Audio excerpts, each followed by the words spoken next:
నమస్కారం. మేషరాశి రాశిచక్రంలోనే మొట్టమొదటిది కదా. ఈరోజు మనం ఈ మేషరాశి వ్యక్తుల మానసిక జ్యోతిష్యపరమైన రహస్యాలను డీకోడ్ చేయబోతున్నాం. వారు పుట్టినప్పట్నుంచి సాగించే జీవిత ప్రయాణం ఎంత ఆసక్తికరంగా ఉంటుందో ఈ విశ్లేషణలో లోతుగా చూద్దాం. అసలు వీరిని మౌంటేన్ గోట్ అంటే కొండలెక్కి తీరే మేకతో ఎందుకు పోలుస్తారో తెలుసా? జారిపోయే కొండలైనా సరే, ఎంతటి సవాళ్లైనా సరే ఎంతో పట్టుదలతో అధిరోహించే అద్భుతమైన లక్షణం, ఆ మొండి ధైర్యం వీరికి జన్మతహా ఉంటుంది.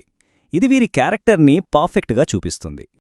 ఇంతటి సంక్లిష్టమైన వీరి జీవిత ప్రయాణాన్ని స్పష్టంగా అర్థం చేసుకోవడానికి మనం దీన్ని ఒక 6 భాగాలుగా విభజించి చూద్దాం.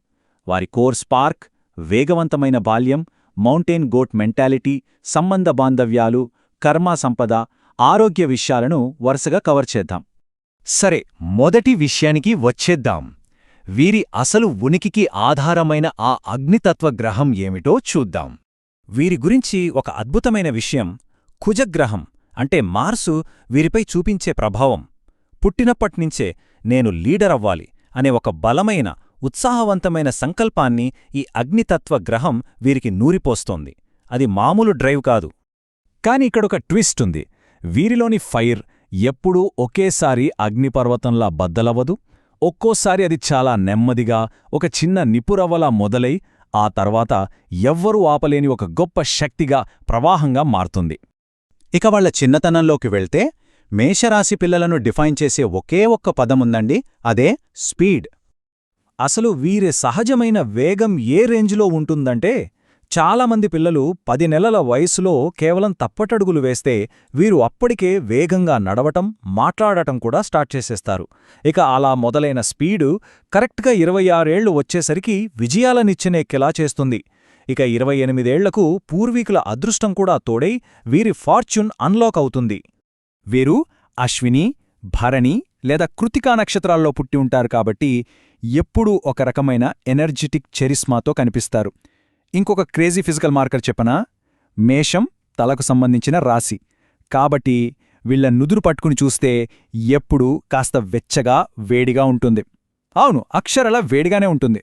సరే, ఇప్పుడు ఈ మౌంటైన్ గోట్ మెంటాలిటీ అసలు రోజువారీ జీవితంలో ఎలా పనిచేస్తుందో చూద్దాం. ఎప్పుడూ ముందుకు వెళ్ళాలి అనే ఆరాటమే వీళ్ల బేసిక్ మైండ్ సెట్.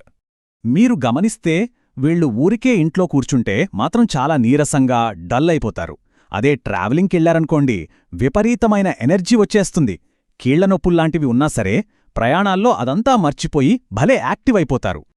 ఇక ఏవైనా చిన్నపాటి జబ్బులొస్తే వీరు రికవర్ అయ్యే స్పీడ్ తెలిస్తే ఆశ్చర్యపోతారు. సాధారణంగా 1 లేదా 9 అంకెలు వీరి రికవరీని సూచిస్తాయి. అంటే కేవలం ఒక్క రోజులోనో లేదా ఖచ్చితంగా 9 రోజుల్లోనో వీరు పూర్తిగా కోలుకుంటారు. అది వాళ్ల ఫిజికల్ రెసిస్టెన్స్. కాని ఇక్కడే మనం ఒక చిన్న వార్నింగ్ గురించి మాట్లాడుకోవాలి. వీరు అత్యంత ముక్కుసూటి మనుషులు. ఆ స్పీడ్లో ఏదో అనేసి అనుకోకుండా ఎదుటివారిని బాధ పెట్టేస్తుంటారు. పొరపాటున నోరు జారితే జీవితకాల శత్రువులు తయారవుతారండోయ్. ఇంకో ఇంట్రెస్టింగ్ ఫ్యాక్ట్ ఏంటంటే, వీరికి చిన్నపాటి జబ్బులు త్వరగా తగ్గినా గట్టిగా జలుబు లేదా దగ్గు పట్టుకుంటే మాత్రం తగ్గడానికి ఏకంగా నెల రోజులు పట్టేస్తుంది. మరి ఇంతటి వేగం, ఇంత మొక్కుసూటితనం ఉన్నవాళ్లు వాళ్ల ఫ్యామిలీతో, పార్ట్నర్తో ఎలా ఉంటారు? అదొక సపరేట్ ట్రాక్. జ్యోతిష్యపరంగా చూస్తే వీరికి వాళ్ల అమ్మే ఇమోషనల్ యాంకర్.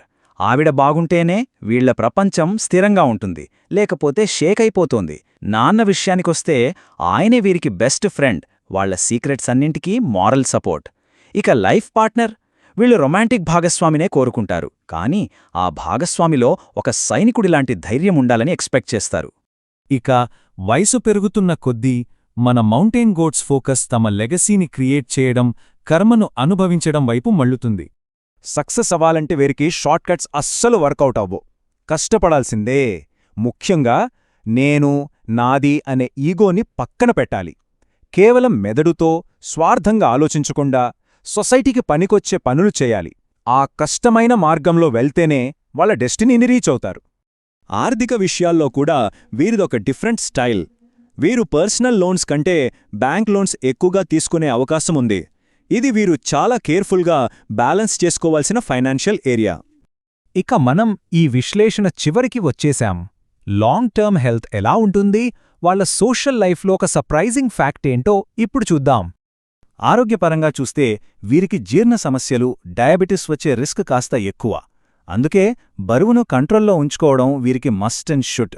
ఇంకో విషయం ఏంటంటే వీరికి పితృస్వామ్య ఆస్తులు అంటే నాన్న వైపు నుంచి వచ్చిన ఆస్తులు అమ్ముకోవాల్సిన పరిస్థితులు ఎదురయ్యే ఛాన్స్ చాలా ఎక్కువ. అయితే వాళ్ల మేనత్తలు, మేనమామల దగ్గర్నుంచి మాత్రం అద్భుతమైన ఆప్యాయత దొరుకుతుంది.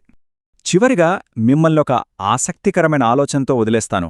మేషరాశివారు ఎప్పుడూ అంత ఎనర్జెటిక్గా, ఆ స్పీడ్లో ఉంటారు కదా.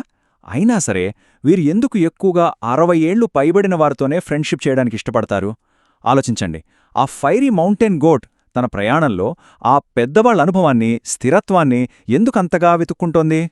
నిజంగా ఇది భలే ఆసక్తికరమైన విషయం కదా. ఆలోచిస్తూ ఉండండి. మనం మళ్ళీ కలుద్దాం. వీడియో చివరి వరకు చూసినందుకు ధన్యవాదాలు. దయచేసి లైక్ చేసి ఛానల్కు సబ్స్క్రైబ్ చేసుకోండి. మీ మద్దతు ఎల్లప్పుడూ కావాలి.